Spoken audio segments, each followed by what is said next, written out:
जय जय रघुवीर समर्थ. समर्थ म्हणतात की भक्ती ही उत्तमाची पाहिजे आणि कर्म उत्तमाची पाहिजे.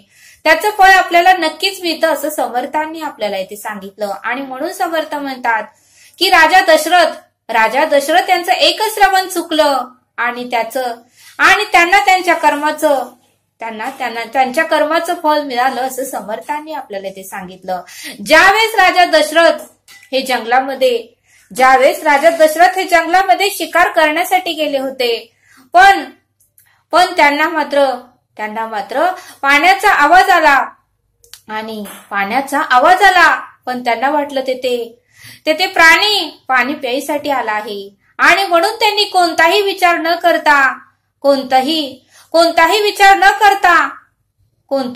जाणून न घेता त्यांनी लगेचच आपल्या धनुष्य बाणामधला बाण सोडला आणि तो बरोबर श्रावण पाळायला लागला. आणि मग तिथून श्रावण बाळाचा ओरडण्याचा आवाज आल्यानंतर राजा दशरथ येथे पोहोचले. आणि मग राजा दशरथांना फार वाईट वाटलं आणि त्यांना त्यांच्या चूक झालेल्याचा पश्चाताप झाला असं समर्थांनी आपल्याला इथे सांगितलं.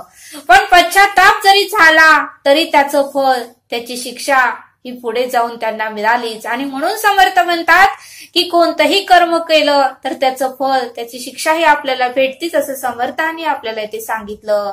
आणि मग पुढे जाऊन ज्यावेळेस राजा दशरथाला 4 पुत्र प्राप्त झाले आणि मग श्रीराम प्रभू ज्यावेळेस वनवासाला गेले त्यावेळेस मात्र पुत्र शोकानेच त्यांचाही मृत्यू झाला असं समर्थांनी आपल्याला इथे सांगितलं. आणि ज्यावेळेस राजा दशरथ हे श्रावणबाळाच्या आई वडिलांना पाणी देण्यासाठी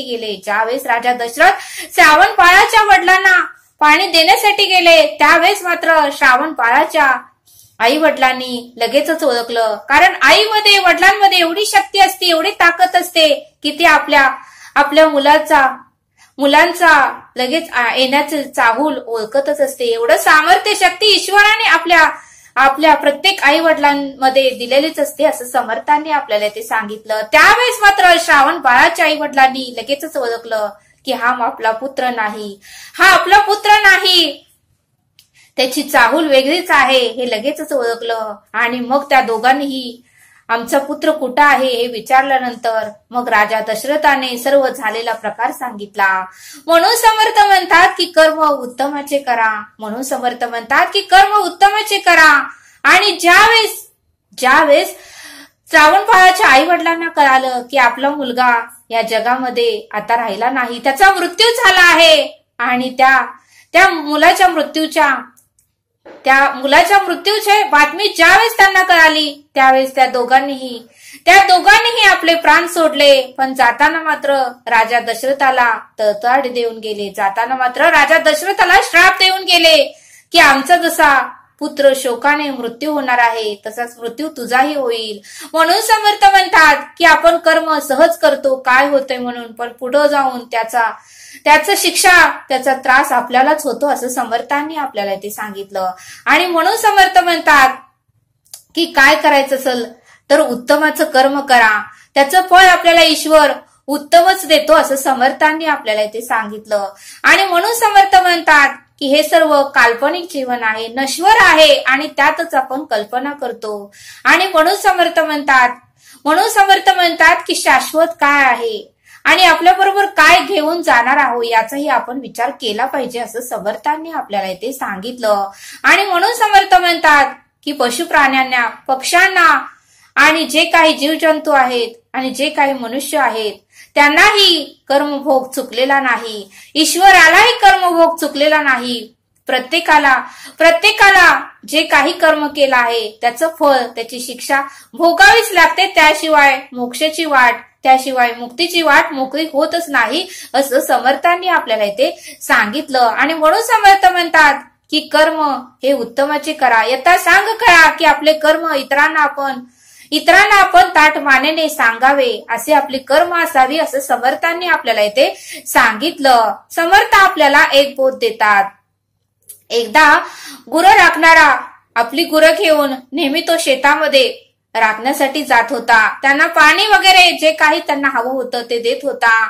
आणि रोज त्याचा नियम होता. महादेवाचं मंदिर मोठं होतं. शेताकडे जाताना एका डोंगरावर महादेवाचं मंदिर मोठं होतं. आणि तो गुरं राखणारा, त्याची भक्ती श्रेष्ठ होती. महादेवावर त्याची भक्ती फार उत्तमाची होती. आणि तो नेहमी रोज महादेवाच्या मंदिरात जात होता. महादेवाचं दर्शन घेत होता. नामस्मरण थोडा वेळ करत होता आणि परत आपल्या घरी येत होता. अशी त्याची निष्ठेची सेवा रोज चालू होती. मग एकदा महादेव आणि पार्वती यांच्यामध्ये चर्चा होऊ लागली. पार्वती म्हणू लागली की हा गुरं राखणाऱ्याची भक्ती श्रेष्ठ वाटते आहे, पण तिथे राजा ही रोज दर्शन घेण्यासाठी येतो. मग पार्वती महादेवाला म्हणाली की मला वाटतंय की राजाची ही भक्ती श्रेष्ठ आहे. या दोघांमध्ये राजाचीच भक्ती श्रेष्ठ आहे असं पार्वती महादेवांना म्हणाली. त्यावेळेस महादेव म्हणाले नाही, या दोघांपैकी गुरं राखणाऱ्याची भक्ती श्रेष्ठ आहे.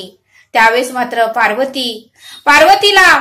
पार्वतीने हट्ट केला की नाही, राजाचीच भक्ती श्रेष्ठ आहे. त्यावेळेस महादेव म्हणाले ठीक आहे, आपण दोघांचीही परीक्षा घेऊया आणि जो कोणी परीक्षेत उत्तीर्ण होईल तोच माझा श्रेष्ठ भक्त आहे आणि त्याचीच भक्ती श्रेष्ठ आहे असं आपण समजूया. त्यावेळेस पार्वतीही म्हणाली ठीक आहे, आपण परीक्षा घेऊया. मग एक दिवशी गुरं राखणारा आपले गुरं घेऊन शेतामध्ये आला आणि तो महादेवाच्या मंदिरात गेला. त्याने महादेवाचं दर्शन घेतलं. अखंड नामस्मरण उपासना तिथे चालू केली. त्याच वेळेस तेथे राजाही आला. राजाही महादेवाचं दर्शन घेण्यासाठी आला आणि राजाही मंदिरात गेला. राजानेही महादेवाचं दर्शन घेतलं, नामस्मरण केलं आणि दोघंही मंदिरात बसले. त्यावेळेस मात्र महादेवाने भूकंपांचे संकेत चालू केले आणि गदागदा ते मंदिर हलू लागलं. महादेवाने असा काही चमत्कार केला की ते गदागदा मंदिर हलू लागलं. त्यावेळेस मात्र राजाला भीती वाटली की आता हे मंदिर आपल्या डोक्यावर पडणार आणि आपला या क्षणाला मृत्यू होणार आणि आपला जीव वाचवणे फार गरजेचं आहे. आणि त्यावेळेस मात्र राजा कोणताही विचार न करता तेथे सर्व काही टाकून तो परत बाहेर आला आणि त्याने आपला जीव वाचवला. पण गुरं राखणारा मात्र शक्तिवान होता, सामर्थ्य होतं, ताकद होती, हिंमतवान होता. त्याची भक्ती श्रेष्ठ होती, नामस्मरण श्रेष्ठ होतं, त्याची उपासना श्रेष्ठ होती. महादेवाचं अखंड नामस्मरण तो करत होता. तो म्हणाला की माझा प्राण गेला तरी चालेल, पण मी महादेवाला काही होऊ देणार नाही. महादेवाच्या पिंडीला मी काही होऊ देणार नाही. शिवशंकर महादेवाला मी काही होऊ देणार नाही. आणि त्या गुरं राखणाऱ्याने महादेवाच्या पिंडीला घट्ट अशी मिठी मारली. आणि नामस्मरण चालू केलं. हे महादेवा, हे शिवशंकरा, हे भोलेनाथा, काय जरी झालं तर माझ्या अंगावर जे काही मंदिर कोसळायचे ते कोसळू दे, पण तुला मी काहीही होऊ देणार नाही, तुला मी थोडीही जखम होऊ देणार नाही, असा तो गुरं राखणारा महादेवाला म्हणू लागला. आणि मग मात्र पार्वतीचे डोळे खडकन उघडले आणि पार्वती म्हणाली की हो शिवशंकरा, भोलेनाथा, हे प्रभू, गुरं राखणाऱ्याचीच भक्ती श्रेष्ठ आहे. त्याने आपला प्राण संकटात घातला, पण तुम्हाला तो मिठी मारून बसला. तुम्हाला काही होऊ नये म्हणून तो मिठी मारून बसला. त्यावेळेस मात्र महादेव म्हणाला की बघ, येथे गुरं राखणाऱ्याचीच भक्ती श्रेष्ठ आहे. आणि त्यावेळेस मात्र महादेवाने भूकंपाचे संकेत थांबवले. त्यावेळेस मात्र मंदिराला काहीही झाले नाही, महादेवाच्या पिंडीलाही काही झालं नाही आणि गुरं राखणाऱ्यालाही काही झालं नाही. मग तो गुरं राखणारा महादेवाला पाया पडून तो बाहेर आला. मग समर्थ म्हणतात की या बोधातून आपल्याला हेच पाहायला मिळतं की भक्ती श्रेष्ठ पाहिजे. किती जरी आपण केलं नामस्मरण तरी त्याच्यामध्ये शुद्ध भाव पाहिजे, भक्ती पाहिजे. देव भावेचा भुकेला भाव पाहू न भुलला असं समर्थांनी आपल्याला इथे सांगितलं.